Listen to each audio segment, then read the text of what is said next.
പാലക്കാട്ടെ രാഹുൽ മാങ്കൂട്ടത്തിലിന്റെ ഫ്ളാറ്റിൽ SITയുടെ വിശദമായ പരിശോധന. ഫ്ളാറ്റിലെ CCTV ദൃശ്യങ്ങളാണ് പരിശോധിക്കുന്നത്. കുന്നത്തൂർമേടിലെ ഫ്ളാറ്റിലാണ് പെൺകുട്ടിയുടെ മൊഴി പ്രകാരമുള്ള പരിശോധന. വിവരങ്ങളുമായി അജിത് ബാബുവാണ് ചേരുന്നത്. അജിത്, ഇന്നിപ്പോൾ എത്രയും വേഗം രാഹുലിനെ അറസ്റ്റ് ചെയ്യാൻ ADGPയുടെ നിർദ്ദേശം അടക്കമുണ്ട്. അതുകൊണ്ട് തന്നെ കാര്യമായ പരിശോധനകൾ നടക്കുകയാണ്. തെളിവ് ശേഖരണം ഏറെ നിർണായകമാണ്. ഇപ്പോൾ പാലക്കാട്ടെ ഫ്ളാറ്റിലെ പരിശോധന എങ്ങനെയാണ് പുരോഗമിക്കുന്നത്?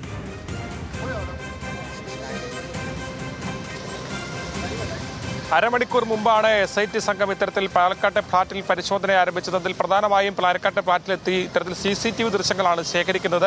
കാരണം ഈ സംഭവത്തിന് നിർണായകമായ സംഭവ വികാസങ്ങൾ ഉൾപ്പെടെ ഈ ഫ്ളാറ്റിൽ വെച്ചാണ് നടന്നിരിക്കുന്നത്. ഈ പീഡിപ്പിച്ചതിന് ശേഷം ദൃശ്യങ്ങൾ പകർത്തുക ഉൾപ്പെടെയുള്ള കാര്യങ്ങൾ ഉണ്ടായി എന്ന് കണ്ടെത്തുന്ന പശ്ചാത്തലം ഉണ്ടായിട്ടുണ്ട്. പെൺകുട്ടി ആ കാര്യത്തിലൊക്കെ മൊഴി നൽകിയിട്ടുണ്ട്. ആ വിവരങ്ങൾ ഉൾപ്പെടെ കണ്ടെത്താനും ആ ഡേറ്റിൽ ഇവിടെ ഇവർ എത്തിയിട്ടുണ്ടോ എന്നുൾപ്പെടെയുള്ള കാര്യങ്ങൾ ശാസ്ത്രീയമായ തെളിവിന്റെ ഭാഗമായി ശേഖരിക്കാനും ഒക്കെയാണ് ഇത്തരത്തിൽ CCTV ദൃശ്യങ്ങൾ ശേഖരിക്കുന്നത്. അതോടൊപ്പം തന്നെ ഇവിടുത്തെ ജീവനക്കാരുടെ ഉൾപ്പെടെ ഇത്തരത്തിൽ മൊഴി രേഖപ്പെടുത്തുന്നത് ഉൾപ്പെടെയുള്ള നടപടികളും നടക്കും.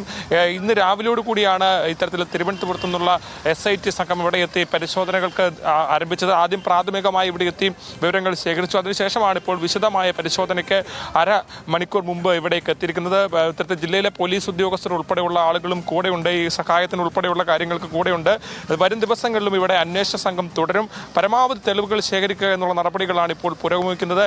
ഈ ഡിജിറ്റൽ തെളിവുകൾ, അതോടൊപ്പം തന്നെ ആ തെളിവുകളെ സ്വാധീനിക്കുന്ന തരത്തിലുള്ള വിവരങ്ങൾ ഉൾപ്പെടെ ശേഖരിക്കുക എന്നുള്ളതാണ് ലക്ഷ്യം. പ്രത്യേകിച്ച് CCTV ദൃശ്യങ്ങൾ ശേഖരിക്കുന്നത് ഈ കേസിൽ നിർണായകമാകുമെന്നുള്ളതാണ് ഏറ്റവും പ്രധാനപ്പെട്ട കാര്യം. അതിൽ ഇവിടെ നിന്ന് ഇപ്പോൾ CCTV ദൃശ്യങ്ങൾ ഉൾപ്പെടെ ശേഖരിച്ച് അത് പരിശോധിച്ച് ഉറപ്പിക്കുന്നത് ഉൾപ്പെടെയുള്ള നടപടികൾ എടുക്കുന്നുണ്ട്. അത് മണിക്കൂറുകൾ താമസമുള്ള നടപടികളാണ്. അതുൾപ്പെടെ നടത്തിയതിനു ശേഷം മാത്രമായിരിക്കും അത് ഉറപ്പിക്കാൻ ഉൾപ്പെടെ കഴിയുക. മാത്രമല്ല, ഈ സ്റ്റോറേജ് ഉൾപ്പെടെയുള്ള കാര്യങ്ങൾ, അതിനെ കൂടുതൽ വിവരങ്ങൾ ഉൾപ്പെടെ ശേഖരിച്ച് എത്രമാത്രം സ്റ്റോറേജ് ഉണ്ട് അതുൾപ്പെടെയുള്ള കാര്യങ്ങളെല്ലാം സ്ഥിരീകരിക്കുന്നുണ്ട്. അങ്ങനെ നിരവധിയായിട്ടുള്ള വിവരങ്ങൾ ഇന്ന് അന്വേഷണ സംഘം ശേഖരിക്കുകയാണ്. ഇന്ന് പ്രാഥമികമായി ഇപ്പോൾ ഈ ഫ്ളാറ്റിൽ എത്തി പരിശോധന നടത്തിയിരിക്കുന്നു. കൂടാതെ ഇതിൽ തുടർ നടപടി ഭാഗമായി രാഹുലിന്റെ സ്റ്റാഫുണ്ട്. അവരിൽ ഉൾപ്പെടെ മൊഴികൾ രേഖപ്പെടുത്തുന്ന സാഹചര്യം ഉണ്ടാകും. മാത്രമല്ല, MLA ഹോസ്റ്റൽ ഉൾപ്പെടെയുള്ള സ്ഥലങ്ങളിൽ, MLA ഓഫീസ് ഉൾപ്പെടെയുള്ള സ്ഥലങ്ങളിലേക്ക് കൂടി എത്തുന്ന സാഹചര്യം ഉണ്ടാകും.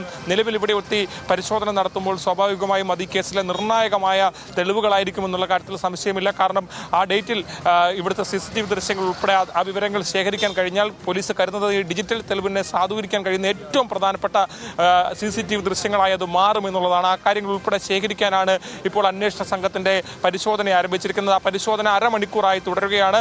ആദ്യഘട്ടത്തിലെത്തിയ SIT സംഘത്തിന് പുറമെ ഇപ്പോൾ ജില്ലയിലെ പോലീസ് ഉദ്യോഗസ്ഥർ ഉൾപ്പെടെയുള്ള ആളുകളും സ്ഥലത്തെത്തി ഈ സഹായത്തിനായി ഇവിടെ കാര്യങ്ങൾ ക്രമീകരിക്കുന്നുണ്ട്. സ്വാതി.